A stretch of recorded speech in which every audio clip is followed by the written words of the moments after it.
আসসালামু আলাইকুম। আজকে দুপুরে রান্না করা হচ্ছে তেলাপিয়া মাছ। তেলাপিয়া মাছ ভাজি করে পেঁয়াজ হালকা করে বেরেস্তা করে নেওয়ার পরে কাঁচামরিচ দেব, একটু পানি সামান্য দিয়ে সকল মশলা উপকরণ দিয়ে মশলা কষিয়ে নেব। মশলা কষাচ্ছিলাম, মশলা কষানো হয়ে গেছে। এখন ধুন্দুল বলে আর আলু, ধুন্দুল আর আলু, অনেকে সিরাজগঞ্জের মানুষ ধুম্বাও বলে এটাকে।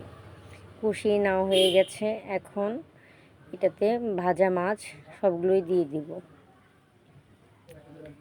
এই যে সব মাছ দিয়ে দেওয়া হচ্ছে, দেখতেই পাচ্ছেন। এটা হচ্ছে তেলাপিয়া মাছ।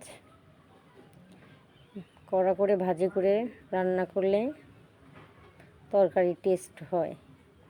দেখতেই পাচ্ছেন কত লোভনীয়। একটু হালকা